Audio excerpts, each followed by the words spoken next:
ഏകദേശം 8 വർഷത്തിൽ കൂടുതലായി ബിസിനസ്സിൽ വന്നു. ബിസിനസ്സിൽ വരുന്നതിന് മുമ്പേ എന്താണെന്ന് പറഞ്ഞു കഴിഞ്ഞാൽ ഞാൻ ഒരു കേരള ഗ്രാമീൺ ബാങ്കിൽ വർക്ക് ചെയ്തു. ആ സമയത്താണ് ബിസിനസ്സിലേക്ക് വന്നത്. ബിസിനസ്സിലേക്ക് ഇതൊരു തുടക്കത്തിൽ ഇതൊരു വലിയ കച്ചവടമാണെന്നൊന്നും കണ്ടിട്ട് വന്നല്ലോ കേട്ടോ. ഇപ്പം നിങ്ങളൊക്കെ എങ്ങനെയാണോ ഈ ബിസിനസ്സിലേക്ക് വന്നത് അതുപോലെ തന്നെ വന്നതാണ്. ആദ്യം കുറേ പ്രൊഡക്റ്റ് വന്ന് ബെൽഡി സാറാണ് ഇത് പരിചയപ്പെടുത്തിയത്. അദ്ദേഹത്തെ ഒഴിവാക്കാൻ പറ്റാത്തത് കൊണ്ട് കുറച്ച് പ്രൊഡക്റ്റ് എടുത്തു, ഉപയോഗിച്ചു, നല്ല റിസൾട്ട് വന്നു. റിസൾട്ട് വന്നിട്ട് ആൾക്കാരെന്താ സ്വാഭാവികമായിട്ടും അടുത്ത സ്റ്റെപ്പ് ബിസിനസ്സിലേക്ക് വരിക എന്നുള്ളതാണ്. അല്ലേ അല്ലേ മേഡം അങ്ങനെ വന്നതല്ലേ എന്നാ ഞാൻ മനസ്സിലാക്കി. വന്നതാണ്. അപ്പൊ എന്നിട്ട് ഇതിന്റെ റിസൾട്ടും കാര്യങ്ങള് ഒരു അസുഖത്തിന് വേണ്ടി കഴിച്ചതല്ല, ഇമ്മ്യൂണിറ്റി എന്നുള്ള രൂപത്തിലും ഇത് നമ്മൾ ഇതിൽ നിന്ന് വാങ്ങി കഴിച്ചില്ലെങ്കിൽ പുറത്തു നിന്ന് വാങ്ങി കഴിക്കും, അത് ഉറപ്പാണ്. ഇവിടെ നമ്മൾ ന്യൂട്രിലൈഫ് കഴിക്കും, പുറത്ത് നമ്മൾ വാങ്ങിയിട്ട് കുട്ടികൾക്ക് എന്ത് കൊടുക്കും? ഹോർലിക്സ് കൊടുക്കും. ഹോർലിക്സിന്റെ മുകളിൽ വെണ്ടക്കക്ഷരത്തിൽ അല്ലെങ്കിൽ ചെറുങ്ങനെ എഴുതി വെച്ചിട്ടുണ്ട് കാര്യങ്ങൾ, അതിലേക്ക് ഞാൻ വരുന്നില്ല. അങ്ങനെ വീണ്ടും വീണ്ടും പ്രൊഡക്റ്റ് വാങ്ങി ഉപയോഗിക്കാൻ തുടങ്ങി എന്നുള്ളതാണ്. അപ്പൊ 2 മാസം ബിസിനസ് ഇതിന്റെ സ്റ്റാർട്ടിങ് ടൈമിലാണ് ബെന്നി സാറിന് ആദ്യമായിട്ട് എന്താണ് ഒരു 450 റുപ്യ കിട്ടി, അതെനിക്ക് ഇട്ട് തന്നു. അപ്പോഴെനിക്കൊരു 70,000-80,000 റുപ്യ സാറിന് കിട്ടുന്നുണ്ട്. അതുകൊണ്ട് തന്നെ ആ 450ന്റെ പുറകെ പോകാൻ ഞാൻ തയ്യാറായി. പക്ഷെ പിന്നീട് എന്താണ് 1.5-2 വർഷം കഴിഞ്ഞപ്പോഴാണ് അദ്ദേഹം വീണ്ടും എനിക്ക് അദ്ദേഹത്തിന്റെ വരുമാനവും കാര്യമൊക്കെ കാണിച്ചു തന്നു. കാരണം ഞാൻ മാസത്തിൽ 80,000 വാങ്ങുന്നത് അദ്ദേഹം ആഴ്ചയിൽ 80,000 വാങ്ങി കാണിച്ചു തന്നു. അവിടെ നിന്നാണ് പിന്നീട് ഒരു വഴിത്തിരിവ് വരുന്നത്. ആ വഴിത്തിരിവ് വരിക എന്ന് പറഞ്ഞു കഴിഞ്ഞാൽ ആ സമയത്ത് നമ്മൾ മസിൽ പിടിക്കുക എന്നല്ലാതെ കാര്യമായിട്ടൊന്നുമില്ല. അത് ഞാൻ ഇന്നലെ തൃശ്ശൂർ പ്രോഗ്രാമിൽ ഞാൻ കണ്ടിട്ടുണ്ട്. ഇപ്പൊ അതിനുശേഷം വളരെ ശക്തമായിട്ട് ബിസിനസ് ഏറ്റെടുത്തു. എനിക്ക് എന്ത് കിട്ടി എന്ന് ചോദിക്കുന്ന ആളുകളുണ്ട്. നമ്മളോട് ചോദിക്കുന്നില്ലേ എന്ത് കിട്ടി എന്ന് ചോദിക്കുന്നത്? ആ കിട്ടിയെന്ന് ചോദിക്കുന്നത് സാമ്പത്തികമായി എന്ത് കിട്ടി എന്നുള്ളതാണ്. ആ സാമ്പത്തികമായിട്ട് അത് കിട്ടുന്ന നിലയിലേക്ക് നമ്മളെങ്ങനെ മാറും എന്നുള്ളതാണ് നമ്മൾ ചിന്തിക്കേണ്ടത്. അല്ലെങ്കിൽ നമുക്ക് സാമ്പത്തികമായിട്ടൊന്നും കിട്ടാതെ പോകുന്നത്, നമ്മുടെ ജീവിതത്തിൽ ഈ ബിസിനസ്സിൽ വലിയ മാറ്റങ്ങളൊന്നും ഉണ്ടാക്കാതെ പോകുന്നത് നമ്മളുടെ മൈൻഡ് സെറ്റ് മാറ്റാത്തതുകൊണ്ടാണ്. കാരണം ഞാൻ ബാങ്കിലുള്ള ആളുകളെ സംബന്ധിച്ചിടത്തോളം, ഞാൻ ഇന്നലെ അവിടെ കനറ ബാങ്കിലുള്ള ഒരു അസിസ്റ്റന്റ് മാനേജറുണ്ട്. അവര് ജോലി റിസൈൻ ചെയ്തിട്ടാണ് ചെയ്യുന്നത്. ആ ജോലി റിസൈൻ ചെയ്തിട്ടാണ് അയാൾ ബിസിനസ് ചെയ്യുന്നത്. അപ്പൊ എന്താ കാര്യം എന്ന് ചോദിച്ചു കഴിഞ്ഞാൽ, ലക്ഷങ്ങൾക്കും കോടികൾക്കും കാവൽ നിൽക്കുക, ആളുകൾക്ക് ലക്ഷങ്ങളും കോടികളും നൽകുക, എന്നിട്ട് 24 മണിക്കൂറും ദാരിദ്ര്യം പറയുന്ന വിഭാഗം ഏതാന്ന് ചോദിച്ചു കഴിഞ്ഞാൽ അത് ബാങ്കിൽ വർക്ക് ചെയ്യുന്ന ആൾക്കാരാണ്. അതിനൊരു സംശയമില്ല. അപ്പൊ ദാരിദ്ര്യം എന്ന് പറഞ്ഞാൽ എന്താണ്? ദാരിദ്ര്യം പറയാന്ന് പറഞ്ഞു കഴിഞ്ഞാൽ ദാരിദ്ര്യം എന്ന് പറഞ്ഞാൽ സാധാരണഗതിയിൽ ദാരിദ്ര്യം എന്ന് പറയുന്നത് നിങ്ങളുടെ മനസ്സ് എങ്ങോട്ടാ പോവാ? ഭക്ഷണം കഴിക്കാനില്ലാത്ത, വസ്ത്രം ധരിക്കാനില്ലാത്ത ഈ മൈൻഡ് സെറ്റ് അല്ലേ വരുന്നത്? ഈ മൈൻഡ് സെറ്റ് ആദ്യം മാറുന്നത്. ബാങ്കിൽ വർക്ക് ചെയ്യുന്ന 50,000-60,000 സാലറി വാങ്ങുന്ന ഒരു കക്ഷിന്റെ ദാരിദ്ര്യം എന്തായിരിക്കും? ഇപ്പൊ ബിബി സാറിന്റെ ജയ സാറിന്റെ ദാരിദ്ര്യം എന്താ? ഭക്ഷണം കിട്ടാത്താണോ? വസ്ത്രം കിട്ടാത്താണോ? അവരുടെ ദാരിദ്ര്യം എന്ന് പറയുന്നത്, എന്റെ ദാരിദ്ര്യം എന്ന് പറയുന്നത് എന്താന്ന് ചോദിച്ചു കഴിഞ്ഞാൽ, എനിക്കൊരു സ്വപ്നമുണ്ട്, എനിക്കൊരാഗ്രഹമുണ്ട്. എന്റെ ആഗ്രഹത്തിനും സ്വപ്നത്തിനും അനുസരിച്ച് എനിക്ക് ജീവിക്കാൻ പറ്റുന്നില്ലെങ്കിൽ അതാണ് എന്റെ ദാരിദ്ര്യം. റൈറ്റ്? പക്ഷെ എപ്പോഴും നമ്മൾ നിൽക്കുന്ന എവിടെയാന്ന് പറഞ്ഞു കഴിഞ്ഞാൽ, ഉടുതുണിക്ക് മറുതുണി ഇല്ലാത്ത, ഭക്ഷണം കഴിക്കാൻ പറ്റാത്ത ആ ദാരിദ്ര്യത്തിലാണ് നമ്മൾ നിൽക്കുന്നത്. അങ്ങനെ അവിടെ തന്നെയാണ് നമ്മൾ നിൽക്കാൻ തയ്യാറാകുന്നതെങ്കിൽ ഒരു കാരണവശാലും നമുക്ക് വരാൻ പറ്റില്ല. ഒരു കാരണവശാലും വരാൻ പറ്റില്ല. ഇപ്പൊ ഞാനിപ്പോ എന്നെ വിളിച്ചിരിക്കുന്നത് 2 കോടി പെർ മാച്ചിങ്. ഇപ്പൊ അടുത്ത മാസമായിട്ട് എന്ത് വരും? 5 കോടി പെർ മാച്ചിങ്ങിലേക്ക് സീലിംഗ് അച്ചീവർ ആയിട്ടുണ്ട്. അപ്പൊ 5 കോടി പെർ മാച്ചിങ് ആയി കഴിഞ്ഞാൽ എന്ത് കിട്ടുന്നല്ല നിങ്ങൾക്ക് കൃത്യമായിട്ട് കണക്കൂട്ടി എടുക്കാൻ പറ്റുന്ന. ഞാൻ ആ വിഷയത്തിലേക്ക് ഞാൻ വരുന്നില്ല. പക്ഷെ എന്നോട് നിങ്ങൾ ചോദിച്ചു കഴിഞ്ഞാൽ, ഈ ബിസിനസ്സിൽ വന്നിട്ട് 8 വർഷം കൊണ്ട് എന്ത് നേടിയെന്ന് എന്നോട് ചോദിച്ചു കഴിഞ്ഞാൽ, എനിക്കതിൽ 2 കാര്യങ്ങളെ പറയാറുള്ളൂ. 2 കാര്യങ്ങൾ എന്താണെന്ന് പറഞ്ഞു കഴിഞ്ഞാൽ, ഒന്നാമത്തെ കാര്യം എന്ന് പറയുന്നത്, ഞാനൊരു ബിസിനസ്സുകാരനായി മാറിയിട്ടുള്ളതാണ്. ഇത് നിങ്ങൾക്ക് ഏതെങ്കിലും തരത്തിൽ ഇവിടെ ഇരിക്കുന്ന 99% ആളുകളും എന്താണ്? ബിസിനസ്സുകാരല്ല. എന്നോട് ജയസ് പറഞ്ഞു, മുമ്പ് കഴിഞ്ഞു ഒന്നും പറയരുതെന്ന് പറഞ്ഞു. എന്നോട് ബിസിനസ്സുകാരല്ല. എന്തുകൊണ്ടാണ് നിങ്ങൾ ചിന്തിച്ചിട്ടുണ്ട് എപ്പോഴേക്കും? ഞാൻ മേഡത്തിനോട് ഇപ്പൊ ചോദിക്കുകയാണ്, 210 കിട്ടുമോ? കിട്ടും. നിങ്ങൾ വാങ്ങുമോ? അതൊരു ഒഴുക്കം മട്ട് പറഞ്ഞു പോകാണോ അല്ലയോ? ഒരു ഒഴുക്കം മട്ട് പറഞ്ഞു പോകാണ്. ഞാൻ ഈ 8 വർഷം കൊണ്ട് എന്ത് മാറിയെന്ന് ചോദിച്ചു കഴിഞ്ഞാൽ, സാധാരണഗതിയിൽ നമുക്ക് 2 തരത്തിലുള്ള ഒരു മൈൻഡ് സെറ്റ് ഉണ്ട്. ഒന്നെന്താണ് ഫിക്സഡ് മൈൻഡ് സെറ്റ് എന്ന് പറയുന്നത്, ഇംഗ്ലീഷ് പറഞ്ഞു കഴിഞ്ഞാൽ, മലയാളത്തിൽ പറഞ്ഞു കഴിഞ്ഞാൽ ജോബ് മൈൻഡ് സെറ്റാണ്. ഈ ജോലി എന്ന് പറയുന്ന ഒരു മൈൻഡ് സെറ്റ് ഉണ്ടല്ലോ, ജോലി എന്ന് പറയുന്ന മൈൻഡ് സെറ്റിൽ മാത്രം ഒതുങ്ങി ജീവിക്കുന്ന ആളുകളാണ് നമ്മൾ. പിന്നീട് വരുന്നതാണ് ഈ ഗ്രോത്ത് മൈൻഡ് സെറ്റ്, അല്ലെങ്കിൽ ഒരു ബിസിനസ്സുകാരന്റെ മൈൻഡ് സെറ്റ്. 8 വർഷം എടുത്തു ഞാൻ ഈ ജോലി എന്ന് പറയുന്ന ഈ സാധനം ചിപ്പ് മാറ്റിയിട്ട് ബിസിനസ്സുകാരന്റെ ചിപ്പ് കയറ്റാൻ. ബിസിനസ്സുകാരന്റെ ചിപ്പ് കയറ്റാൻ ഞാനത് എടുത്തു. അത് വലിയൊരു കാര്യമാണ്. ഇപ്പോഴും ആളുകൾ ഇതിൻ്റെ അകത്ത് എന്താ കാര്യം എന്ന് പറഞ്ഞു കഴിഞ്ഞാൽ പുതിയ ആൾക്കാരില്ലല്ലോ, ഇല്ല ഇതിനകത്ത് ഇല്ല. അപ്പോൾ ഇപ്പോഴും എന്താ കാര്യം എന്ന് പറഞ്ഞു കഴിഞ്ഞാൽ മാസത്തിലൊരു 10,000 കിട്ടിയെങ്കിൽ എന്നാഗ്രഹിക്കുന്നത് തെറ്റല്ല. മാസത്തിലൊരു 10,000 കിട്ടിയെങ്കിൽ രക്ഷപ്പെട്ടു എന്ന് പറയുന്നത് തെറ്റാണ്. ഈ ബിസിനസ്സിൽ നിന്നുകൊണ്ട് അങ്ങനെ ചിന്തിക്കുന്നത്, ഈ ബിസിനസ്സിൽ നിന്ന് അങ്ങനെ ചിന്തിക്കുന്നത് തെറ്റാണ്. 10,000 കിട്ടിക്കഴിഞ്ഞാൽ കുഴപ്പമില്ല, അത് ശരിയാണ്. രക്ഷപ്പെട്ടു എന്ന് പറയുന്നത് ചിന്തിക്കുന്നത് തെറ്റാണ്. കാരണം അത്രയും വലിയൊരു ഓപ്പർച്യൂണിറ്റിയും കാര്യങ്ങളും നമുക്കുണ്ട്. ഒന്നാമത്തെ കാര്യം അതാണ്. ഞാൻ പറഞ്ഞത് എന്താന്ന് പറഞ്ഞു കഴിഞ്ഞാൽ, ഞാൻ എൻ്റെ ആ ഒരു ബിസിനസ്സിൻ്റെകാരൻ്റെ മൈൻഡിൽ നിന്ന്, അല്ല ജോലിക്കാരൻ്റെ മൈൻഡിൽ നിന്ന് ഞാനൊരു ബിസിനസ്സുകാരനായി. അതോടുകൂടിയാണ് എന്തെന്ന് പറഞ്ഞു കഴിഞ്ഞാൽ എൻ്റെ മൈൻഡിലേക്ക്, ഉപബോധ മനസ്സിലേക്ക് ലക്ഷങ്ങളും കോടികളും കയറി വരാൻ പറ്റും. കിട്ടിയോ ഇല്ലയോ എന്നുള്ളതല്ല, കിട്ടിയതുപോലെ അഭിനയിക്കാനും അല്ലെങ്കിൽ കിട്ടിയതുപോലെ നടിക്കാനും കിട്ടിയതുപോലെ മനസ്സ് പെരുമാറാനും തുടങ്ങി എന്നുള്ളതാണ്. അത് വലിയൊരു കാര്യമാണ്. ഞങ്ങളുടെ നാട്ടിലുള്ള ഏറ്റവും കോടീശ്വരനായിട്ടുള്ള ആളുകളും സംസാരിക്കുന്ന രീതിയിലാണോ നിങ്ങൾ സംസാരിക്കുന്നത്? ആ കോൺഫിഡൻസ് നിങ്ങൾക്ക് കിട്ടുമോ? അവർ ധരിക്കുന്ന ഡ്രസ് കോഡ് നിങ്ങൾക്ക് കിട്ടുമോ? അവരുടെ സ്റ്റെപ്പ് കിട്ടുമോ? സഞ്ചരിക്കുന്ന ഒരു രീതി ഉണ്ടല്ലോ, സംസാരത്തിലുണ്ടാകുന്ന കോൺഫിഡൻസ് കിട്ടുമോ? കാരണം നമ്മൾ ആകെ മുങ്ങിത്താണ് കിടക്കുന്നത് ഈ ദാരിദ്ര്യത്തിലാണ്. അങ്ങനെ പെരുമാറാൻ പറ്റുന്ന ഒരാൾക്ക് മാത്രമേ അങ്ങനെയായി മാറാൻ പറ്റൂ. ഇപ്പം സാധാരണ നിങ്ങൾ ചോദിക്കുന്നില്ല എന്തുകൊണ്ടാണ് ഈ ബിസിനസ്സിൽ വന്നിട്ടുള്ള എല്ലാ ആളുകളും രക്ഷപ്പെടാത്തെന്നുള്ള ചോദ്യത്തിനുള്ള ഉത്തരം ഞാൻ പറയുന്നത്. കാരണം ഞാനും നിങ്ങളും എന്താണ്, ഒരു മീഡിയം ഫാമിലിയിൽപ്പെട്ട ആൾക്കാരല്ലോ.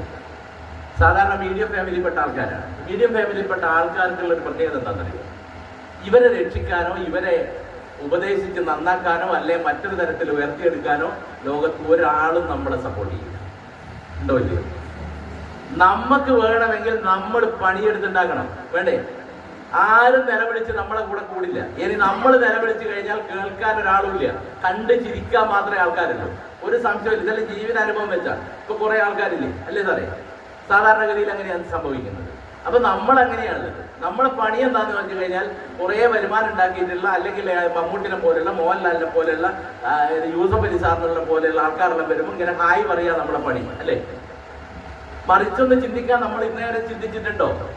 നമ്മൾക്ക് ഹായ് തരുന്ന ഒരു കാലഘട്ടത്തിലേക്ക് സഞ്ചരിക്കാൻ നമ്മൾ ഇതുവരെ ശ്രമിച്ചിട്ടുണ്ടോ? അതെന്താ നിങ്ങൾ ചിന്തിക്കാത്തത്? ഞാനിപ്പം പറയുന്ന സമയത്ത് ഇങ്ങനെ ആളുകൾ ഇങ്ങനെ ബെല്ലി സാറൊക്കെ പറയുന്ന സമയത്ത് ഞാൻ മസിൽ പിടിച്ചിരുന്നിട്ടുണ്ട്. കാരണം നമുക്ക് പറഞ്ഞ പണിയൊന്നും അല്ല ഇത് വേറെ ആളുകൾക്കുള്ള പണിയാണ്. അപ്പൊ ഞാൻ ചിന്തിച്ച കാര്യം എത്രയേ ഉള്ളൂ. യൂസഫ് അലി സാർ എന്ന് പറയുന്ന വ്യക്തി എന്നെ ഏറ്റവും കൂടുതൽ മോട്ടിവേറ്റ് ചെയ്തിട്ടുള്ള ഒരു കക്ഷിയാണ്. അദ്ദേഹത്തിന്റെ ഒരുപാട് അദ്ദേഹത്തിനെ പറ്റിയുള്ള ഫീച്ചർ വായിച്ചിട്ട് ഇന്റർവ്യൂ കാണാറുണ്ട്. ഗോകുലം ഗോപാലൻ ചേട്ടനെ പറ്റിയിട്ടുള്ള എല്ലാ സ്റ്റോറിയും കാര്യങ്ങളും ഒക്കെ തന്നെ ഞാൻ വായിക്കാറുണ്ട്. ഇതെല്ലാം എന്നെ മോട്ടിവേറ്റ് ചെയ്തിട്ടുണ്ട്. അപ്പൊ എന്നെ ഏറ്റവും കൂടുതൽ സ്ട്രൈക്ക് ചെയ്ത ഒരു സാധനം എന്താന്ന് പറഞ്ഞു കഴിഞ്ഞാല്, എനിക്ക് 24 മണിക്കൂറുണ്ട്. നിങ്ങൾക്ക് ഇവിടെ ഇരിക്കുന്ന എല്ലാവർക്കും 24 മണിക്കൂറുണ്ട്. ഗോകുലം ഗോപാലൻ ചേട്ടന് 24 മണിക്കൂറുണ്ട്. യൂസഫ് അലി സാറിന് 24 മണിക്കൂറുണ്ട്. എന്നിട്ടെന്താണ് അവരങ്ങനെ, നമ്മളിങ്ങനെ? എപ്പോഴെങ്കിലും നമ്മൾ ചിന്തിച്ചിട്ടുണ്ടോ? കാരണം നമ്മൾക്ക് ഉയർന്ന് ചിന്തിക്കാനുള്ള ഒരു കപ്പാസിറ്റി ഇല്ലാതെ പോയി എന്നുള്ളതാണ്. ഉയർന്ന് ചിന്തിക്കാൻ നമ്മളെ ആരും പഠിപ്പിച്ചില്ല എന്നുള്ളതാണ്. ഞാൻ കോടി എന്ന് പറയുന്ന വാക്ക് കേൾക്കുന്നത് ഈ ബിസിനസ്സിൽ വന്നിട്ടാണ്. കോടിക്ക് എത്ര പൂജ്യം ഉണ്ടെന്ന് ഞാൻ പഠിക്കുന്നത് ഈ ബിസിനസ്സിൽ വന്നിട്ടാണ്. നമ്മൾ മനസ്സിലാക്കേണ്ട ഒരു കാര്യമാണ്. കോടിക്ക് എത്ര പൂജ്യം ഉണ്ടെന്ന് ഞാൻ ചോദിക്കുന്നില്ല. കോടിക്ക് പൂജ്യം അറിയാത്ത ഒരാൾക്ക് കോടികൾ ഉണ്ടാക്കാൻ പറ്റില്ല. അതും ഞാൻ പറഞ്ഞുതരാം. കോടിക്ക് ഞാൻ ജോസഫ് ജെബി എന്ന് പറഞ്ഞിട്ടുള്ള എറണാകുളത്തുള്ള ഒരു കക്ഷിയുണ്ട്, ഒരു MBA കാരനാണ്. അവരുടെ ഒരു വൺ ഡേ ട്രെയിനിങ്ങിൽ പങ്കെടുക്കുന്ന സമയത്താണ് ഞാൻ ആദ്യമായിട്ട് കോടിക്ക് 7 പൂജ്യം ആണെന്ന് തോന്നില്ലേ അത് പഠിച്ചത്. അത് പഠിച്ചു കഴിഞ്ഞാൽ മാത്രമേ അത് ഉണ്ടാക്കാൻ പറ്റൂ, അല്ലാത്ത ഒരാൾക്ക് പറ്റില്ല എന്ന്. നിങ്ങൾ ആയിരങ്ങളെ പറ്റി ചിന്തിച്ചു കഴിഞ്ഞാൽ നിങ്ങൾക്ക് ആയിരങ്ങൾ കിട്ടും, ലക്ഷങ്ങളെ പറ്റി ചിന്തിച്ചു കഴിഞ്ഞാൽ ലക്ഷങ്ങൾ കിട്ടും, കോടികളെ പറ്റി ചിന്തിച്ചു കഴിഞ്ഞാൽ കോടികൾ കിട്ടും. അതിലൊരു സംശയമില്ല. പക്ഷെ നമുക്കിത് ഉണ്ടാക്കാനുള്ള ഒരു മേഖല ഇല്ല എന്നുള്ളതാണ്. അങ്ങനെയുള്ള ഒരു മേഖലയാണെന്നുള്ള തിരിച്ചറിവാണ് ഞാൻ ഈ ബിസിനസ് ഒരു 2 വർഷമായിട്ട് ശക്തമായി ഏറ്റെടുത്തത്. അപ്പൊ എന്റെ മുമ്പിൽ ബാങ്കുമായിട്ട് ബന്ധപ്പെട്ടിട്ടുള്ള കുറെ പ്രശ്നങ്ങൾ വന്നു. ബാങ്കുമായിട്ട് ബന്ധപ്പെട്ട പ്രശ്നം എന്ന് പറഞ്ഞു കഴിഞ്ഞാൽ എനിക്ക് സമയം കിട്ടാതെ വന്നു. സമയം കിട്ടാതെ വന്നു കഴിഞ്ഞാൽ സ്വാഭാവികമായിട്ടും എന്താണ്, നമ്മളത് ഒഴിവാക്കുക എന്നുള്ളതാണ്. ഇപ്പൊ ജോലി എന്തിനു ചെയ്യുന്നു എന്ന് ചോദിച്ചു കഴിഞ്ഞാൽ പുണ്യം കിട്ടാനല്ലല്ലോ, വരുമാനം കിട്ടാനാണ് ചെയ്യുന്നത്. അപ്പൊ അതിനേക്കാൾ കൂടുതൽ വരുമാനം എവിടുന്ന് കിട്ടുന്നുള്ള ടൈം ലിവറേജ് എന്ന് പറയുന്ന ഒരു സാധനം ഉണ്ട് ലോകത്ത്. ആളുകളെ വെച്ച് പണിയെടുപ്പിക്കുന്ന ആൾക്കാരാണ് കൂടുതൽ വരുമാനം ഉണ്ടാക്കുന്നത്. എല്ലാ മേഖലകളിലും പൈസ ഉണ്ടാക്കിയാലും മുഴുവൻ കൂടുതൽ ആളുകളെ വെച്ചാൽ അതിലൊരു സംശയമില്ല. ഇപ്പൊ 10 ബംഗാളികളെ വെച്ചിട്ട് പണിയെടുപ്പിക്കുന്ന ആളുകൾ എന്താ ചെയ്യുന്നത്? കോൺട്രാക്ട് എടുക്കുകയും അതിന്റെ ലാഭം കിട്ടുകയും 10 ബംഗാളി വെച്ച് കഴിഞ്ഞാൽ ഒരു ബംഗാളിക്ക് എത്ര 100 രൂപ വെച്ചാലും കമ്മീഷൻ ഇല്ലേ? 1000 രൂപ ആ രൂപത്തിൽ കിട്ടും. ഇങ്ങനെയാണ് ടൈം ലിവറേജ് എന്ന് പറയുന്ന സാധനം ഉണ്ടാക്കുന്നത്. അപ്പൊ നമ്മൾക്കും അവർക്കും ഒക്കെ തന്നെ എന്തുണ്ടെന്ന് പറഞ്ഞു കഴിഞ്ഞാൽ ഇതേ ചിന്താഗതിയും കാര്യങ്ങളും ഒക്കെ തന്നെ ഉണ്ട്. ഇത് തിരിച്ചറിയപ്പെടാതെ പോകുന്നത്. ഒന്നുകിൽ നിങ്ങൾ എന്ത് ചെയ്യണം എന്ന് പറഞ്ഞു കഴിഞ്ഞാൽ ഇതുപോലുള്ള ഒരുപാട് പുസ്തകങ്ങൾ നമ്മളുടെ നാട്ടിലുണ്ട്. ആളുകളെ ഇങ്ങനെ ഉദ്ദീപിക്കുന്ന, ആളുകൾക്ക് വഴികാട്ടി കൊടുക്കുന്ന, ബിസിനസ്സുകാരനാക്കുന്ന ഒരുപാട് ട്രെയിനിങ്ങുകളും കാര്യങ്ങളും ഒക്കെ തന്നെ നാട്ടിലുണ്ട്. ഇനി ഇതൊന്നും പറ്റുന്നില്ലെങ്കിൽ ഏറ്റവും എളുപ്പ വഴി എന്താന്ന് പറഞ്ഞു കഴിഞ്ഞാൽ മൈ ലൈഫ് സ്റ്റാർട്ട് ചെയ്യുക എന്നുള്ളതാണ് ഏറ്റവും കൂടുതൽ. കാരണം എന്തുകൊണ്ടാണെന്നറിയോ? എല്ലാം ഒരു കുടക്കീഴിൽ കിട്ടുന്നത്, എല്ലാം ഒരു കുടക്കീഴിൽ കിട്ടും. ഒരു സംശയ കാര്യത്തിലല്ലേ? എന്താ പറയുന്നത്? ഇപ്പൊ നമ്മളെ സംബന്ധിച്ചിടത്തോളം ഇത് ബിസിനസ് ജീവിതത്തിലെ ഏറ്റവും വലിയ ഒരു സുവർണ ദിനമായിട്ട് ബാബുവേട്ടൻ കരുതുന്നത് എന്തായിരിക്കും? ഇന്നത്തെ ഒരു ദിവസമായിരിക്കൂലേ? മറക്കാൻ പറ്റുമോ നിങ്ങൾക്ക്? തങ്കലിപുകളിൽ എഴുതി വെക്കൂലേ? തീർച്ചയായിട്ടും പറ്റും. അത് എന്തുകൊണ്ടാന്ന് ചോദിച്ചു കഴിഞ്ഞാൽ അത് മൈ ലൈഫ് ചെയ്യുന്നതുകൊണ്ടാ, അല്ലാതെ വേറൊരു മേഖലയിൽ ഒരു കിട്ടില്ല. ഒരു സംശയമില്ല. ആരാണോ ആഗ്രഹിക്കുന്നത് അതിനനുസരിച്ച് ചെയ്യാൻ പറ്റുന്ന ആളുകൾക്ക് രക്ഷപ്പെടാൻ പറ്റിയിട്ടുള്ള ഒരു മേഖലയാണ്. ഇനി വെറുതെ രക്ഷപ്പെടുമെന്ന് ചോദിച്ചു കഴിഞ്ഞാൽ അതൊന്നും പറ്റില്ല. അതും ഞാൻ പറഞ്ഞുതരാം. നിങ്ങൾ എവിടെ എടുത്തു കഴിഞ്ഞാലും അങ്ങനെ തന്നെയാണ്. യൂസഫ് അലി സാറ് 4 മണിക്കൂറാണ്. ഒരു ഗതിയും പരഗതിയും നമുക്കില്ല. 10 മണിക്കൂർ 12 മണിക്കൂർ നമ്മൾ കിടന്നുറങ്ങും. ആണോ അല്ലയോ? അതെ. അപ്പൊ അയാൾ ഉണ്ടാക്കിയത് ആൾക്കാർ വീണ്ടും വീണ്ടും ഉണ്ടായിക്കൊണ്ടിരിക്കും. അപ്പൊ ഞാൻ പറഞ്ഞത് ഇത്രയേ ഉള്ളൂ. നമ്മളെ ദാരിദ്ര്യത്തിൽ നിന്നൊന്ന് മാറി ചിന്തിക്കാനെങ്കിലും, നമ്മൾ ദാരിദ്ര്യത്തിൽ ജീവിക്കുന്നുണ്ടെങ്കിലും അതിനെപ്പറ്റി ചിന്തകളൊന്ന് മാറ്റിമറിക്കാൻ നമ്മൾ ഒരു ബിസിനസ്സുകാരന്റെ മൈൻഡിലേക്ക് നമ്മൾ വരിക എന്നുള്ള. അതിന് ഞാൻ പറഞ്ഞില്ലേ 8 വർഷം എടുത്തു. ഞാൻ 8 വർഷം. പിന്നെ രണ്ടാമത് എന്നോട് ചോദിച്ചു കഴിഞ്ഞാൽ നിങ്ങൾ എന്ത് നേടി എന്ന് ചോദിച്ചു കഴിഞ്ഞാൽ ഇപ്പൊ നിങ്ങളെല്ലാം വിചാരിക്കുന്നുണ്ടാവില്ല ഇതിപ്പോ ഭയങ്കര സംഭവമാണ്, ഇങ്ങനെ ലക്ഷങ്ങൾ ഇങ്ങനെ ഒഴുകി വരുന്നുണ്ട് എന്നല്ലേ. എന്റെ ഇപ്പൊ ഒഴുകി വരുന്ന ലക്ഷങ്ങളെ പറ്റി ഞാൻ ചിന്തിക്കാറേ ഇല്ല. അതെന്റെ ആവശ്യത്തിനും എന്റെ ചെലവിനും എന്റെ വീട്ടു ചെലവിനും എക്സ്പെൻസിനും യാത്രക്കും കാര്യങ്ങൾക്കും ഒക്കെ തന്നെയാണ് അത് മാറ്റി വെക്കുന്നത്. പിന്നെ എന്ത് നേടിയെന്ന് എന്നോട് ചോദിച്ചു കഴിഞ്ഞാൽ സമ്പത്തിന്റെ ഒരു നീരുറവ പൊട്ടിത്തുടങ്ങിയിട്ടുണ്ട്. ഒരു സംശയം നിങ്ങൾക്ക് വേണ്ട, ഒരു സമ്പത്തിന്റെ നീരുറവ. അത് പറയുന്ന സമയത്ത് തന്നെ ഞാൻ പറയുന്ന സമയത്ത് എന്റെ മുഖം നോക്കിയാൽ മനസ്സിലാകുന്നുണ്ടാവും. ആ നീരുറവ എന്റെ പവർ തന്നെയാന്നുള്ളത്. അത് നാളെ നീർച്ചാലുകളാവും, അത് നാളെ അരുവികളാവും, നാളെ അത് തോടുകളായി മാറും. അങ്ങനെ കൈത്തോടുകൾ സംഗമിക്കുന്ന പുഴകളായി മാറും. പുഴകളെല്ലാം കൂടി സംഗമിക്കുന്ന സമ്പത്തിന്റെ സാഗരമായിട്ട് അത് മാറും ഈ ബിസിനസ് ചെയ്യുന്ന ഏതൊരാൾക്കും. അതും ഞാൻ മനസ്സിലാക്കിയിട്ടുണ്ട്. കാരണം എന്തുകൊണ്ടാന്ന് ചോദിച്ചു കഴിഞ്ഞാല് മനുഷ്യന്റെ ഒരു സ്വഭാവം എന്താണെന്ന് അറിയാം? അനുകരിക്കുക എന്ന് പറയുന്നത് മനുഷ്യന്റെ ഏറ്റവും വലിയൊരു കാര്യമാണ്. അനുകരിക്കുക. ഒരാൾ ഏതെങ്കിലും ഒരു കാര്യം ചെയ്തിട്ടുണ്ടെങ്കിൽ അത് ചെയ്ത് വിജയിപ്പിക്കുക എന്ന് പറയുന്നത് ഒരു മനുഷ്യനെ സംബന്ധിച്ചിടത്തോളം നടക്കുന്ന കാര്യമാണ്, അല്ലേ? അത് വേണമെങ്കിൽ ഏറ്റവും ചെറിയൊരു ഉദാഹരണം, ഭൂമി ഉണ്ടായ അന്ന് മുതൽ എവറസ്റ്റ് കൊടുകൂടി നമ്മുടെ നാട്ടിലുണ്ട്, അല്ലേ? നമ്മുടെ നാട്ടിൽ നമ്മൾക്ക് ലോകത്തുണ്ട്. 1956 അതിന്റെ മുകളിൽ ആകെ 2 ആൾ കയറിയത്. ഞാൻ നിങ്ങളോട് സംസാരിക്കുന്ന സമയത്ത് പിന്നീട് സംഭവിച്ച 4000 ചില്ലാൻ ആൾക്കാർ അതിന്റെ മുകളിലേക്ക് കയറി പോയിട്ടുണ്ട്. അത് കൈയില്ലാത്തതുണ്ട്, കാലില്ലാത്തതുണ്ട്, 2 കൈയും കാലും ഉള്ളതുണ്ട്. ആണോ അല്ലയോ? 210 അത് കിട്ടുമെന്ന് ചോദിച്ചു കഴിഞ്ഞാല് അത് വാങ്ങി എടുത്തിരിക്കുന്ന ആളുകളില്ലേ? ഞാൻ പറയുന്നു 210 കിട്ടും, നിങ്ങൾ വിശ്വസിച്ചേ മതിയാവും. കാരണം ഞാനത് വാങ്ങിയിട്ടുണ്ട്. ഇനി 2 കോടി പെയർ മാച്ചിങ്ങിലേക്ക് NDC എന്ന് പറയുന്ന റാങ്കിലേക്ക് എത്താൻ പറ്റുമോ, അല്ലെങ്കിൽ CTC എന്ന് പറയുന്ന റാങ്കിലേക്ക് എത്താൻ പറ്റുമെന്ന് ഞാൻ പറഞ്ഞു കഴിഞ്ഞാൽ നിങ്ങളത് വിശ്വസിക്കണം. കാരണം ഞാൻ ആ റാങ്കിലേക്കാണ് ഇപ്പം നിൽക്കുന്നത്. ITC എന്ന് പറയുന്ന റാങ്കിലേക്ക് എത്താൻ പറ്റുമെന്ന് ശ്രീധരൻ സാർ പറഞ്ഞാൽ നിങ്ങൾ വിശ്വസിക്കണം. WTC എന്ന് പറയുന്ന 35 കോടി പെയർ മാച്ചിങ്ങിലെത്തും ബെർലി സാർ കാണിച്ചു തന്നിട്ടുണ്ട്. NDC എങ്ങനെയാകുക എന്നുള്ളത് മറ്റുള്ളവരോട് പറഞ്ഞു കൊടുക്കാൻ എനിക്ക് പറ്റും, പഠിപ്പിക്കാനല്ല കേട്ടോ, പറഞ്ഞു കൊടുക്കാൻ പറ്റും, അത്രയേ ഉള്ളൂ. അപ്പൊ ഇങ്ങനെയുള്ള 2 കാര്യങ്ങളാണ് ഞാൻ ഈ ബിസിനസ്സിൽ നേടിയത്. അപ്പൊ നമ്മൾ മാറ്റി വെക്കേണ്ട കുറെ കാര്യങ്ങളുണ്ട്. മാറ്റി വെക്കേണ്ട കാര്യങ്ങൾ എന്ന് പറഞ്ഞു കഴിഞ്ഞാൽ നമ്മളിപ്പം നിലവിൽ എല്ലാവരും ഒരു ജോലിക്ക് പോകുന്നില്ല, എല്ലാവർക്കും ഒരു വരുമാനവും കാര്യങ്ങളും. ഈ വരുമാനത്തിനപ്പുറത്തേക്ക് ലോകത്ത് ആളുകൾ വരുമാനവും കാര്യങ്ങളും ഉണ്ടാക്കുന്നുള്ളത് നമ്മൾ ചിന്തിക്കണം. അങ്ങനെ നമ്മൾ ചിന്തിച്ചു കഴിഞ്ഞിട്ട് ഇതിന് ഫസ്റ്റ് പ്രയോറിറ്റി കൊടുക്കുക. ഫസ്റ്റ് പ്രയോറിറ്റി കൊടുക്കുക എന്ന് പറയുന്നത് രാവിലെ 8 മണിക്ക് പോയി വൈകുന്നേരം 5 മണി വരെ ജോലി ചെയ്യുന്ന ആളുകളെ സംബന്ധിച്ചിടത്തോളം അവരുടെ പ്രയോറിറ്റി ലിസ്റ്റിലുള്ള സാധനം എന്ന് പറയുന്നത് 5 മണി വരെ വർക്ക് ചെയ്തിട്ട് കിട്ടുന്ന വരുമാനമാണ്. അത് മാറ്റി വെക്കണം എന്ന് ആരോട് പറഞ്ഞു കഴിഞ്ഞാൽ നടക്കുന്ന കാര്യമല്ല, കുടുംബം പട്ടിണിയായി പോകും. അതിലൊരു സംശയമില്ല. പക്ഷേ നമ്മൾ അതുകൊണ്ടാണ് ജീവിക്കുന്നതെങ്കിലും നാളുകളിൽ നമ്മളെ മാറ്റിയെടുക്കാൻ പറ്റുന്ന ഒരു ബിസിനസ് ആണെന്നുള്ള ഒരു ഫസ്റ്റ് പ്രയോറിറ്റി നമ്മൾ ഇതിന് കൊടുക്കുകയും 8 മണിക്കൂർ അതിനു വേണ്ടി മാറ്റി വെക്കുകയും ഫസ്റ്റ് പ്രയോറിറ്റി ഇതിന് കൊടുക്കുകയും 2 മണിക്കൂർ നിങ്ങൾ ഇതിനു വേണ്ടി ചെലവഴിക്കുകയും ചെയ്ത് കഴിഞ്ഞാൽ ഒരു സംശയവും വേണ്ട, ഈ ബിസിനസ്സിൽ സക്സസ് ആവും. ബിസിനസ് അതെങ്ങനെയാണ്? വളരെ സിമ്പിളാണ് കാര്യങ്ങൾ. നമ്മൾ ഈ മസിൽ പിടിക്കുന്ന ഒരു സംഗതി ഇതിനകത്തില്ല. കുറച്ച് കാര്യങ്ങൾ എന്താന്ന് പറഞ്ഞാൽ കുറച്ച് നെഗറ്റീവ് കേൾക്കുന്ന യെസ് പോസിറ്റീവ് കേൾക്കുന്ന സന്തോഷം ഉണ്ടല്ലോ, ഉണ്ടാവില്ലേ? നമ്മളിപ്പോൾ ഒരാളോട് ഒരു 500 രൂപ വായ്പയ്ക്ക് ചോദിച്ചു കഴിഞ്ഞാൽ യെസ് എന്ന് പറയുന്ന നേരം നമുക്കുണ്ടാവുന്നൊരു സന്തോഷമുണ്ട്. അതേ സന്തോഷം നിങ്ങൾ നോന്ന് കേൾക്കുന്ന സമയത്തും നിലനിർത്താൻ പറ്റണം എന്നുള്ളതാണ്. യെസ് എന്ന് കേൾക്കുന്ന സമയത്ത് ഉണ്ടാകുന്ന ഒരു സന്തോഷമില്ലേ?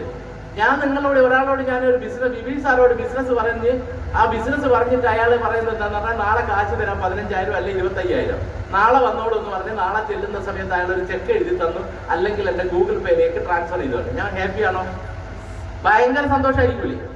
ജയ സാറിൻ്റെ അടുത്ത് ചെന്നിട്ട് ഞാൻ ബിസിനസ് പറഞ്ഞു, എന്നെ ഇങ്ങനെ 2-3 പ്രാവശ്യം ഇങ്ങനെ പറഞ്ഞ് പറ്റിച്ച് അവസാനം അയാൾ പറയുന്നത് നിനക്ക് പറ്റുന്ന പണിയല്ലാന്ന്. ബിബി സാറിന്റെ അടുത്ത് എങ്ങനെയാണോ ഞാൻ സന്തോഷിച്ചത് അതിൽ ഒരു സ്റ്റെപ്പ് കൂടുതൽ സന്തോഷിക്കാൻ നമുക്ക് പറ്റണം. അതാണ് ബിസിനസ് എന്ന് പറയുന്നത്. ഇതെല്ലാം ആസ്വദിച്ച് നമുക്ക് ചെയ്യാൻ പറ്റണം. തുടക്കത്തിൽ പ്രയാസമാണ്.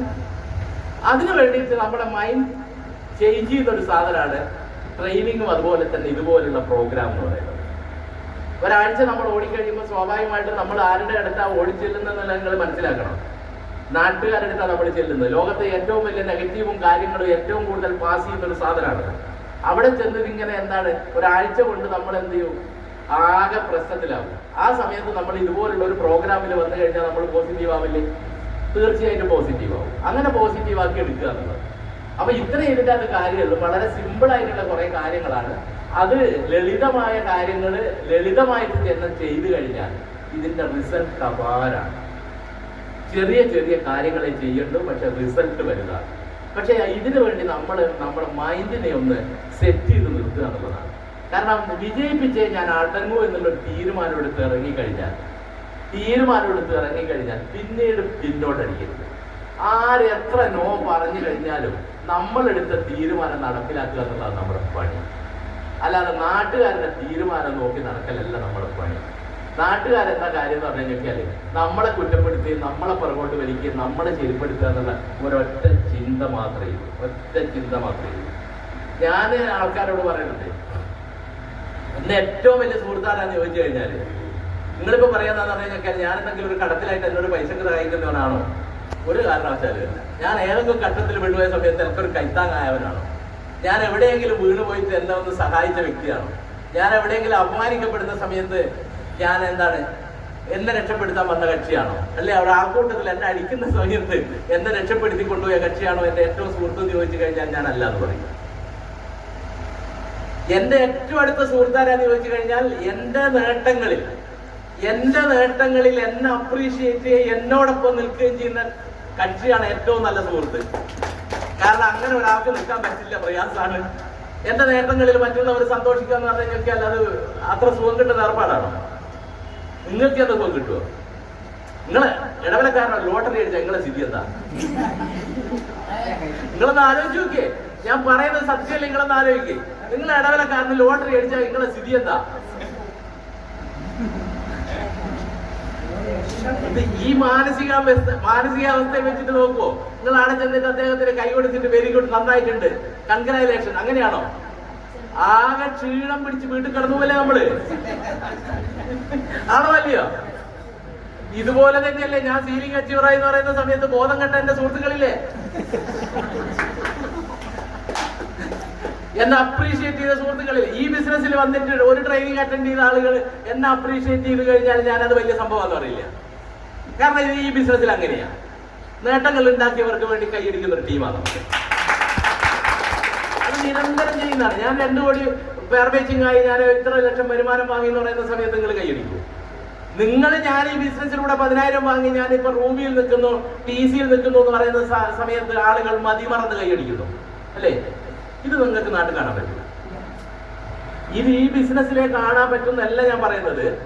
ഈ മൈൻഡ് സെറ്റ് ചേഞ്ച് ചെയ്തിരിക്കുന്ന ആരിൽ നിന്നും നിങ്ങൾക്ക് ഇത് പ്രതീക്ഷിക്കാം.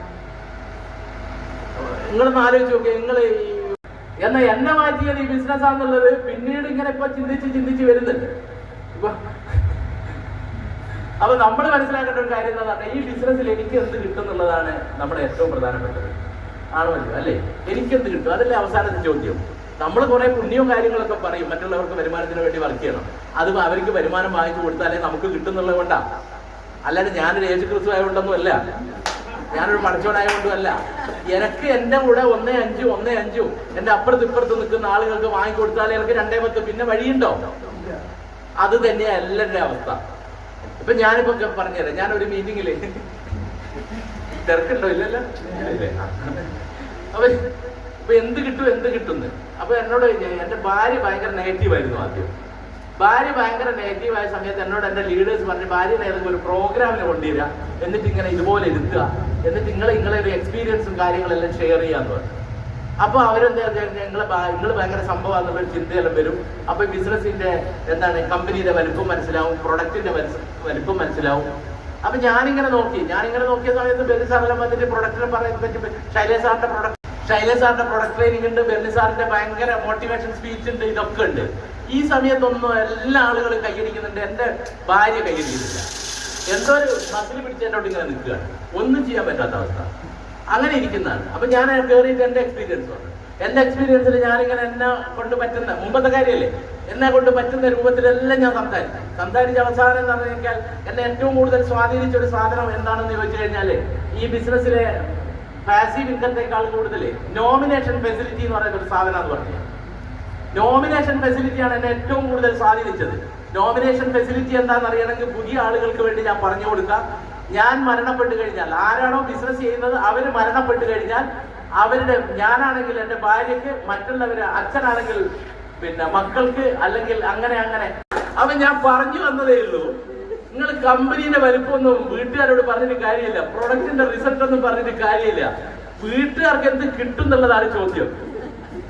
വീട്ടുകാർക്ക് എന്ത് കിട്ടും? നിങ്ങൾ ഇപ്പൊ കമ്പനിയുടെ വലിപ്പം എന്ന് പറഞ്ഞിട്ട് നിങ്ങൾക്ക് വലിയ മാത്രമൊന്നുമില്ല കേട്ടാ. ആയി പ്രീമിയം 25 അല്ല 50 ഇറങ്ങുന്നെന്ന് പറഞ്ഞിട്ട് ഇവിടെ കാര്യമൊന്നുമില്ല. What is my wealth? എനിക്കെന്ത് കിട്ടും? എല്ലാവരും ചോദിക്കുന്ന ചോദ്യമാണ്. എനിക്കെന്തെങ്കിലും കിട്ടണമെങ്കിൽ അതിന് വേണ്ടി പണിയെടുക്കണം. വേറെ ഒരു കച്ചവടം ഇല്ല, എന്തെങ്കിലും ഒരു ഷോർട്ട് കട്ട് ഇല്ല. 1000 ഉറുപ്പ്യ ഇപ്പം വരുമാനം വാങ്ങുന്നുണ്ടെങ്കിൽ 1000ന്റെ പണിയെടുത്തിട്ടുണ്ടാവും. ഇവിടുന്ന് 10,000 കിട്ടണമെങ്കിൽ 10,000ന്റെ പണിയെടുക്കണം. കുറെ അങ്ങോട്ട് എത്തുമ്പോൾ എന്താന്ന് പറഞ്ഞു കഴിഞ്ഞാൽ ടൈം ലിവറേജ് എന്ന് പറയുന്ന ഒരു സാധനമുണ്ട്. ലോകത്തിൽ സക്സസ് ആയിട്ടുള്ള ആളുകൾ മുഴുവൻ നിങ്ങൾ പഠിച്ചോ, നിങ്ങളുടെ നാട്ടിലുള്ള ആളുകൾ നിങ്ങൾ പഠിച്ചോ.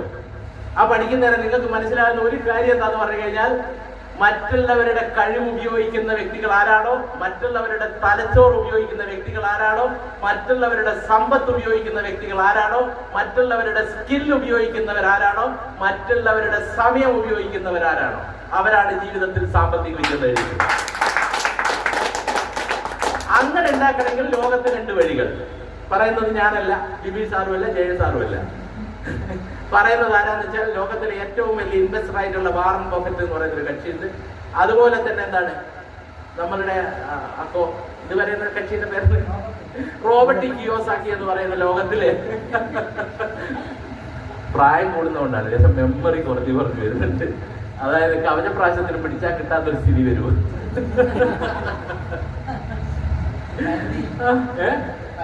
ഒരു പരിധിയില്ലേ?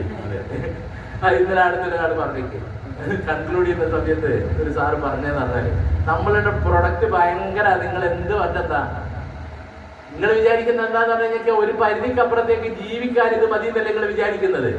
എന്ത് തന്നെ പറഞ്ഞു കഴിഞ്ഞാൽ ഇതിനൊരു പരിധിയുണ്ട്. മരിച്ചു പോവാന്ന് പറഞ്ഞാൽ അത് മരിച്ചങ്ങ് പോകും. ഇതിനെ കൊണ്ട് രക്ഷപ്പെടുത്താനും ആവില്ല. ഏതൊരു കാര്യം അങ്ങനെയാണ്. ഹാർട്ടത്തേക്ക് വന്ന് ഡോക്ടർമാർ മരിച്ചു വന്നില്ലേ, ആ രൂപത്തിൽ കണ്ടാൽ മതി. അപ്പൊ ഞാൻ പറഞ്ഞു വന്നതെന്നാണ്, റോബർട്ട് കിയോസാക്കി എന്ന് പറയുന്ന കക്ഷി പറഞ്ഞത്, ലോകത്തിൽ ഇങ്ങനെ രക്ഷപ്പെടണമെങ്കിൽ മറ്റുള്ളവരുടെ സമയവും കാര്യങ്ങളിൽ ഉപയോഗിക്കാൻ 2 വഴികളാണ്. ഒന്നാമത്തെ, നിങ്ങൾക്ക് ലക്ഷങ്ങളും കോടികളും ഇൻവെസ്റ്റ് ചെയ്തുകൊണ്ട് ചെയ്യാം. പിന്നെ നിങ്ങൾക്ക് ചെയ്യാൻ പറ്റുന്ന ഒരു 9 പൈസ മുതൽ മുടക്കില്ലാതെ ചെയ്യാൻ പറ്റുന്നതാണ്. അതിനുള്ളൊരു ഓപ്പർച്യൂണിറ്റിയാണ് ഞാൻ നിങ്ങൾ നിൽക്കുന്നത്. അപ്പൊ നിങ്ങളുടെ മനസ്സിലുള്ള ചിന്ത എന്താണെന്നുണ്ടെങ്കിൽ, എനിക്ക് ആരെയും കിട്ടില്ല, എനിക്കാരെയും പരിചയമില്ല. അപ്പൊ ഞാൻ ഇന്നലെ ആ ക്ഷീണാങ്ങ് തീർന്നു വരും. അവിടെ ഒരു CPC ലീഡർ, അയാളുടെ പരിപാടി എന്താന്ന് പറഞ്ഞു കഴിഞ്ഞാൽ അയാളുടെ ഒരു വൈൽഡ് ഫോട്ടോഗ്രാഫറാണ്. അത് ചെറുപ്പത്തിലേ അയാൾക്ക് ഭയങ്കര ഇഷ്ടമായിരുന്നു. അത് പിന്നെ ആ മേഖലയെ കയറി കഴിഞ്ഞ് പിന്നെ ഇയാൾ കാട്ടിൽ തന്നെയാണ്. കാട്ടിൽ ഇങ്ങനെ ഫോട്ടോ എടുക്കുക, ആനേന്റെ ഫോട്ടോ എടുക്കുക, പുലിന്റെ ഫോട്ടോ എടുക്കുക, കുരങ്ങന്റെ ഫോട്ടോ എടുക്കുക. പിന്നെ ഇതെല്ലാം കഴിഞ്ഞ് വന്നിട്ടാണ് ഈ ബിസിനസ്സിലേക്ക് വരുന്നത്. അതുകൊണ്ട് നാട്ടുകാരായിട്ടൊരു ബന്ധമില്ല, ഉള്ളത് തീർത്ത് മൃഗങ്ങളാണ്. അങ്ങനെ മൃഗത്തിന്റെ സ്വഭാവമുള്ള ഒരു കക്ഷിനെ കിട്ടി. അയാൾ ഇന്ന് NDC ആണ് അതാ നിൽക്കുന്നത് പറഞ്ഞു. അയാൾ ഇങ്ങനെ കൈകൊണ്ട് കാണിച്ചു. അപ്പൊ ഒരു പ്രവൃത്തി വിജയിക്കണമെങ്കിൽ അത് ഒറ്റയടിക്ക് വിജയിപ്പിക്കാൻ പറ്റില്ല. അത് നിരന്തരമായി ചെയ്തുകൊണ്ടിരിക്കണം. നിരന്തരമായിട്ട് നമ്മളൊരു പ്രോസസ്സ് നമ്മൾ ചെയ്തുകൊണ്ടിരുന്നു കഴിഞ്ഞാൽ എത്ര വർഷം എന്നുള്ള കണക്കൊന്നുമില്ല. ഇത്ര വർഷമായിട്ട് നമ്മൾ ഒന്നും ആയിട്ടില്ലല്ലോ. ഇനി എത്ര വർഷവും കൂടി നമ്മളിത് ചെയ്തു കഴിഞ്ഞാൽ എന്താവുന്നുള്ള നിങ്ങളൊന്ന് ചിന്തിച്ചാൽ മതി. ഒരു 5 വർഷം ഇതിനു വേണ്ടി മാറ്റി വെക്കണം എന്ന് പറയുന്ന ആൾക്കാർ എന്നോട് ചോദിച്ചിട്ടുണ്ട്. മുമ്പ് ഞാനും ചോദിച്ചിട്ടുണ്ട് 5 വർഷം. അപ്പൊ എന്നോട് ചോദിച്ചൊരു ചോദ്യമുണ്ട്, ഇതുവരെയുള്ള വർഷമില്ലേ അത് ആക്കിയിട്ട് നിങ്ങൾ എന്തായി എന്നുള്ളത്? ഒന്നും ആയില്ല, ബിഗ് സീറോയിൽ തന്നെയാണ്. ഇനിയൊരു 5 വർഷം നിങ്ങൾക്ക് മാറ്റി വെക്കാൻ ഇതിന്റെ കൂടെ പറ്റുമോ? അങ്ങനെയാണെങ്കിൽ നമുക്ക് മാറ്റി എടുക്കാൻ പറ്റും. മാറ്റിയെടുക്കുക, സാമ്പത്തികമായിട്ട് വിജയം നേടാൻ പറ്റുന്നതല്ല ഞാൻ പറയുന്നത്. 5 വർഷം കൊണ്ട് നിങ്ങൾ ഈ ബിസിനസ് ഒന്ന് പഠിക്കും. ഞാൻ പറയുന്ന സത്യമാണ്. അപ്പൊ അത്ര ഇതിന്റെ കൂടെ നിൽക്കണം. കൂടെ നിൽക്കണം. തോറ്റുപോകുന്നുള്ള പേടിയില്ലേ? തോറ്റുപോകുന്നുള്ളൊരു പേടിയല്ലേ എല്ലാവർക്കും ഉള്ളത്. അപ്പൊ ഞാൻ ഏതോ ഒരു സ്ഥലത്ത് ഞാൻ വായിച്ചിട്ടുണ്ട്, മരിച്ചു പോകുന്നുള്ള ഉറപ്പാണ്. എന്നിട്ട് നിങ്ങൾ ജീവിക്കുന്നില്ലേ? പിന്നെ തോറ്റു പോകുന്നുള്ള പേടി നിങ്ങൾ എന്തിനിങ്ങനെ പേടിക്കേണ്ട കാര്യം എന്ത്? ഇവിടെ തോറ്റു പോകാന്ന് പറഞ്ഞാൽ എന്താ? ഈ ബിസിനസ്സിൽ ഏറ്റവും വലിയ തോൽവി എന്ന് പറയുന്നത് എന്താ? ഒരാളോട് ബിസിനസ് പറഞ്ഞിട്ട് ഓലുമ്പണോട് വന്നില്ല എന്നല്ലേ? ഓലുമ്പണം കൂടെ വന്നില്ല, ഇതല്ലേ നമ്മുടെ പരാജയം? ആണോ അല്ലയോ? വേറെ ഇതിനകത്ത് എന്തെങ്കിലും ഉണ്ടോ പേടിക്കാൻ? ഞാനിതൊരൊന്നും കണ്ടിട്ടില്ല ഇതിനകത്ത് വേറെ പേടിക്കാൻ. അത് നമ്മളങ്ങ് ആസ്വദിക്കാൻ തുടങ്ങി കഴിഞ്ഞാൽ പ്രശ്നം തീർന്നില്ലേ? പിന്നെ ആരസ്വസ്ഥരാകും? നോ പറയുന്നവൻ അസ്വസ്ഥരാവൂലേ? നമ്മളോട് നോ പറയുന്ന സമയത്ത് തിരിച്ച് ഷെയ്ക്കൻഡ് കൊടുത്ത് തിരിച്ചു പോരുന്ന സമയത്ത് നമ്മളല്ലല്ലോ, അയാൾ ചമ്മി പോകൂലേ? അയാൾ ചമ്മി പോകുന്ന ഒരു ചങ്കൂറ്റം നമുക്ക് കാണാൻ പറ്റണ്ടേ? നമ്മൾ ജയിച്ചു വന്ന് നിന്നിട്ടുള്ള ഒരു ചിരിയില്ലേ, ആ ചിരിയിലെല്ലാം അടങ്ങൂലേ? അങ്ങനെ അടക്കണം നിങ്ങൾക്ക് ആഗ്രഹമില്ലേ? സ്വാഭാവികമായിട്ടുണ്ട്. കാരണം ഇതിനകത്ത് പുതിയ ആളില്ലാത്തൊരു കഥ കൊണ്ട് ഞാനൊരു കഥ പറയാണ്. കഥയല്ല, എൻ്റെ ഒരു സ്റ്റോറി പറയാണ്. ഞാൻ ഈ ബിസിനസ്സിൽ വന്നിട്ട് എല്ലാവരും എന്നോട് പറഞ്ഞു, ആദ്യം എന്താ പറഞ്ഞതെന്ന് പറഞ്ഞാൽ ഹോം മീറ്റിംഗ് നടത്തണം. നിങ്ങളോട് പറഞ്ഞില്ലേ? നടത്തിയില്ലെന്ന് എനിക്ക് അറിഞ്ഞൂടാ. അത് അന്യം നിന്ന് പോയൊരു സാധനമാണത്. ഞാൻ 3 ഹോം മീറ്റിംഗ് നടത്തി. 2 എടുത്തത് ആരാന്ന് പറഞ്ഞു കഴിഞ്ഞാൽ ഇന്നത്തെ WTC അന്നൊന്നുമല്ല, ബെല്ലി സാറാ 2, ഒന്ന് ശൈലേ സാറാ വീട്ടിൽ വന്നെടുത്താ. അങ്ങനെ വീട്ടിൽ വന്ന് മൊത്തം 32 പേര് പങ്കെടുത്തിന്. ദൈവം സഹായിച്ചിട്ട് ഞാൻ ഇന്ന് ബിസിനസ്സിൽ നിൽക്കാനുള്ള കാരണം എന്താണെന്ന് ചോദിച്ചു കഴിഞ്ഞാൽ ഈ 32 പേരിൽ ഒരാൾ പോലും എൻ്റെ അടുത്ത് ഒരു പേസ്റ്റ് വാങ്ങിയില്ല എന്നുള്ളതാണ്. അത് മനസ്സിലാക്കേണ്ട ഒരു കാര്യം എന്താണെന്ന് പറഞ്ഞു കഴിഞ്ഞാൽ ആടുന്നാണ് നമ്മളുടെ ഒരു മെന്റൽ പവർ ഉയർത്തെഴുന്നേൽക്കുന്നത്. ഒരു മെന്റൽ പവർ ഉയർത്തെഴുന്നേൽക്കുന്നില്ലേ? കാരണം ഈ 32 പേരല്ല എൻ്റെ ഭാവി തീരുമാനിക്കേണ്ടത് ഞാൻ തന്നെയാണെന്നുള്ള ഒരു പൂർണ്ണ വിശ്വാസം വന്നത് കൊണ്ടാണ് ഞാൻ ഈ NDC റാങ്കിൽ നിന്ന് ഇവിടെ നിൽക്കുന്നത്. നിങ്ങൾ എന്നെ വിളിച്ചു വരുത്തും, മറ്റേ പൊന്നണാഞ്ചന്തുവിന്റെ മകനായതുകൊണ്ട് വിളിച്ചു വരുത്തിയല്ല, ആണോ? അങ്ങനെയാണെങ്കിൽ പണ്ട് പലരും എന്നെ വിളിക്കണം, ഒരു മനുഷ്യൻ എന്നെ വിളിച്ചിട്ടില്ല. വിളിക്കാത്തതിന്റെ കാരണം എന്താന്ന് പറഞ്ഞാൽ ഞാൻ എൻ്റെ സ്കൂൾ ജീവിതത്തിലോ മറ്റെവിടെയോ ഞാൻ മൈക്ക് പിടിച്ചിട്ടില്ല. പാട്ട് പാടാൻ എനിക്കറിയില്ല, നന്നായിട്ട് ഞാൻ പഠിക്കലില്ല, ആ പ്രസംഗിക്കാൻ എനിക്കറിയില്ല, ഒരു സംഗതിയുമില്ല, ഒന്നുമില്ലാത്തൊരു മനുഷ്യനാണ്. ഇതെല്ലാം ഇങ്ങനെ കേട്ടിരിക്കും കൈയടിക്കും. ഈ ബിസിനസ്സിൽ വന്നിട്ട് പിന്നെ ഇത് തന്നെയാ പണി. ബെല്ലി സാർ വരും, കൈയടിക്കും, കേട്ടിരിക്കും. ഇത് തന്നെയാ പണി. ഒരു ദിവസം വിളിച്ചിട്ട് എന്നെ ഇങ്ങനെ നിർത്തി, മുട്ട് പറിച്ച്, ബാക്കി കാര്യങ്ങളൊന്നും പറയാൻ പറ്റില്ല, മുട്ട് പറിച്ച് ഇറങ്ങിപ്പോയി. പിന്നെ വാശിയായി.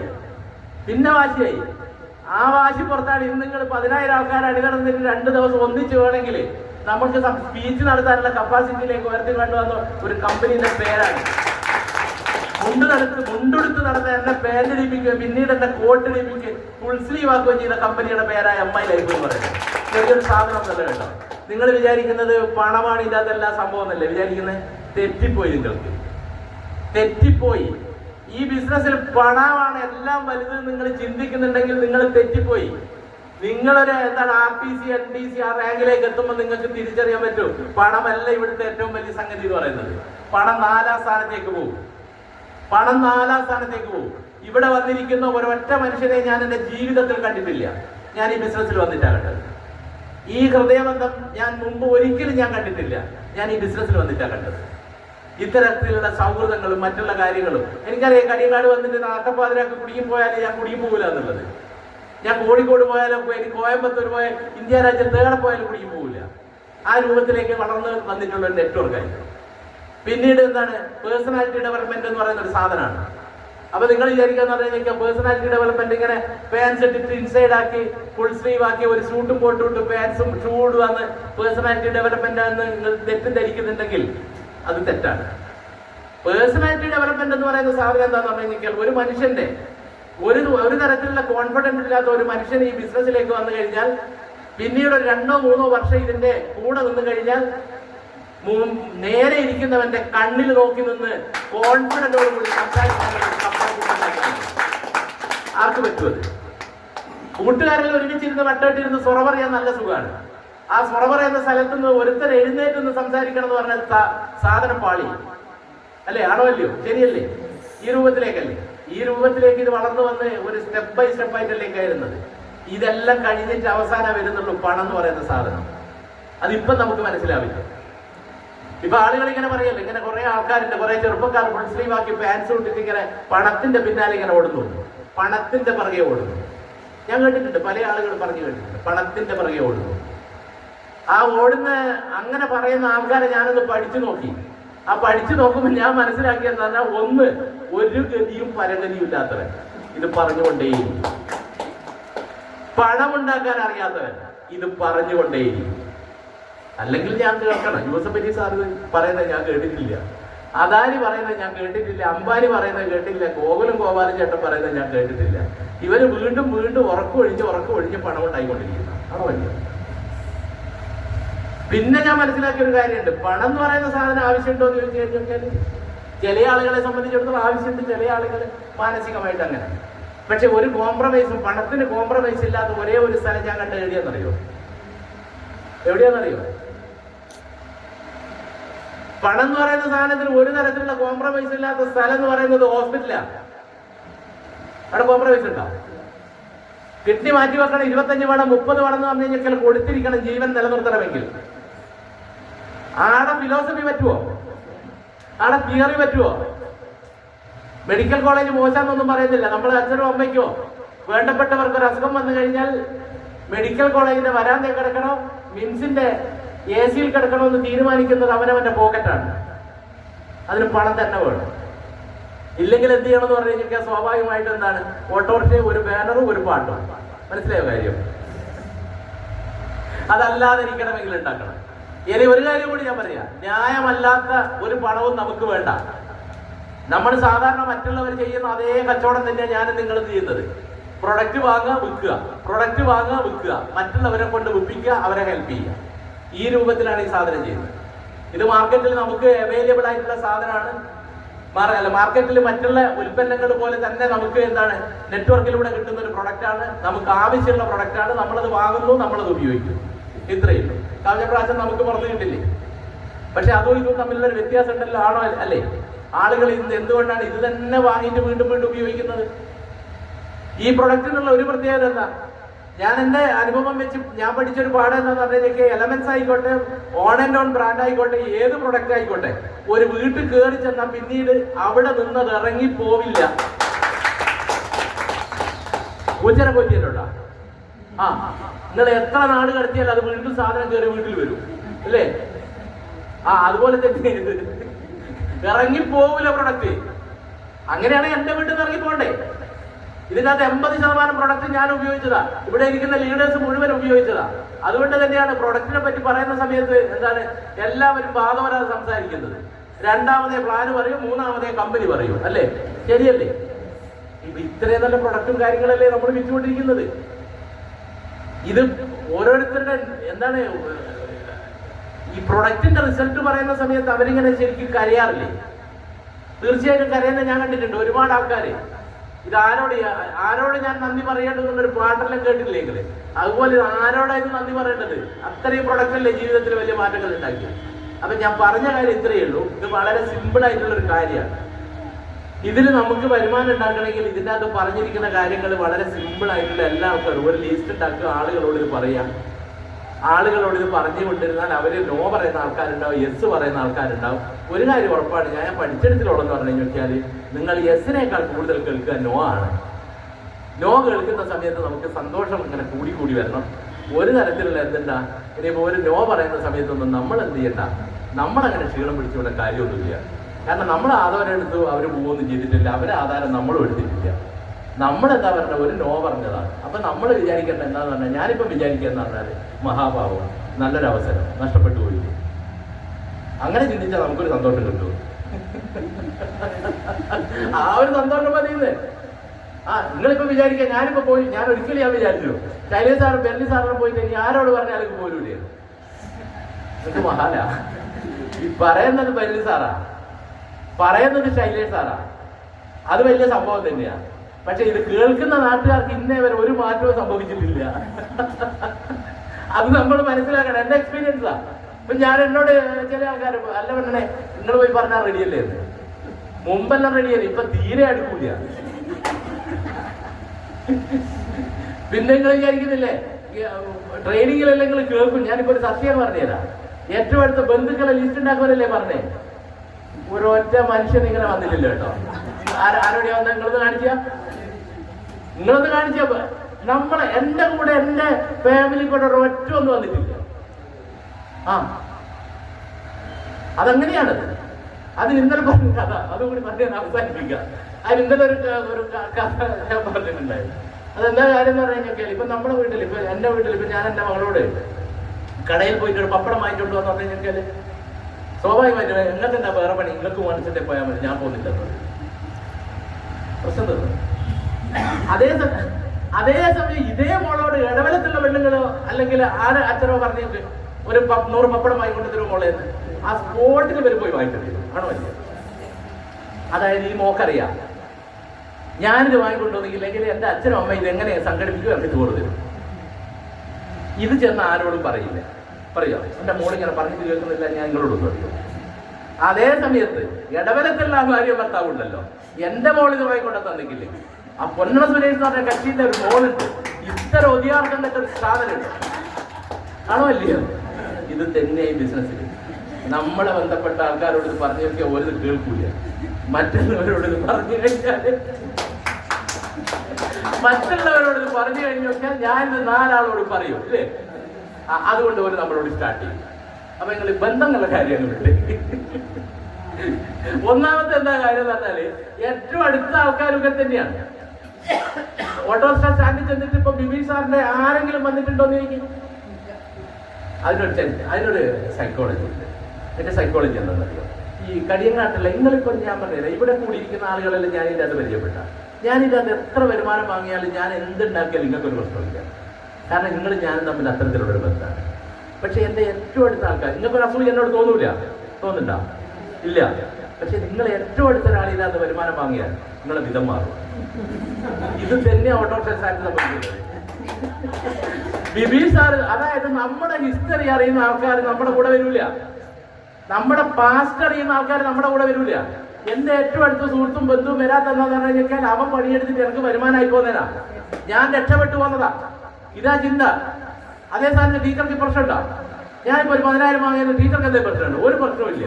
പക്ഷെ ടീച്ചർ ആരെങ്കിലും വാങ്ങിയോട്ടെ, ടീച്ചർക്ക് പ്രശ്നമാണ്. നിങ്ങള് വിട്ടുപിടി. ഇതല്ലേ ഞാൻ എന്റെ 8 കൊല്ലം കൊണ്ട് എന്ത് നേടിയെന്ന് എന്നോട് ചോദിച്ചു കഴിഞ്ഞാൽ ഞാൻ നേടിയ സാധനമായി പറഞ്ഞ നിങ്ങളോട്. ഇത് സത്യമാണ്. അപ്പൊ നിങ്ങൾ എനിക്ക് ചെയ്യേണ്ട കാര്യം എന്താ പറഞ്ഞാൽ KSRTC ബസ് കയറിയിരിക്കുക, 3 ആളിരിക്കുന്ന സീറ്റിലിരിക്കുക, അതിന്റെ നടുക്കിരിക്കുക, എന്നിട്ട് അപ്പുറത്തുള്ളവരെ പരിചയപ്പെടുക, ഇപ്പുറത്തുള്ളവരെ പരിചയപ്പെടുക. അതിനകത്ത് ഏറ്റവും വലിയ സംഭവമുള്ള കാഴ്ചയാണ് ഇവിടെ ഇരിക്കുന്ന പ്രദീപ് സാറും അതുപോലെ തന്നെ കുറെ ആൾക്കാരുണ്ട് ഈ കൂട്ടത്തിൽ. ആളുകളെ ഇങ്ങനെ പുതിയ പരിചയപ്പെടുക. പുതിയ ആളുകളെ പരിചയപ്പെട്ട് കഴിഞ്ഞാൽ അവരെ ബിസിനസ്സിലേക്ക് കൊണ്ടുവന്നു കഴിഞ്ഞാൽ അവര് പുതിയ എന്താണ്, നമ്മുടെ നാട്ടിലുള്ള ആളുകളും നമ്മളിപ്പോ സ്വാഭാവികമായിട്ട് എന്താണ്, ഇപ്പോ പുതിയ ആളുകളെ പരിചയപ്പെട്ടിട്ട് അവരെ ബിസിനസ്സിലേക്ക് കൊണ്ടുവന്നാൽ അവര് നമുക്കൊരു സന്തോഷം ഉണ്ടാകും. പുതിയ ആളുകളാണ്, നമ്മളെ പറ്റി ഒന്നും അറിഞ്ഞൂടാ, അവരെ പറ്റി നമുക്കും അറിയില്ല. അങ്ങനെ പങ്കുവെച്ച് അങ്ങനെ ഉണ്ടല്ലോ, ഒരു കാര്യങ്ങളും പരസ്പരം അറിയില്ല. അങ്ങനെയുള്ള ആൾക്കാരെല്ലാം ബിസിനസ് കൊണ്ടുവന്നു കഴിഞ്ഞാൽ നമുക്ക് പെട്ടെന്ന് ബിസിനസ് സ്റ്റാർട്ട് ചെയ്യാൻ പറ്റും. അവരെ നന്നായിട്ട് എന്താണ് പരസ്പരം ബഹുമാനം കൊടുക്കും. മറ്റെന്റെ ഇടവലക്കാരൻ ഞാൻ ഇതിനകത്ത്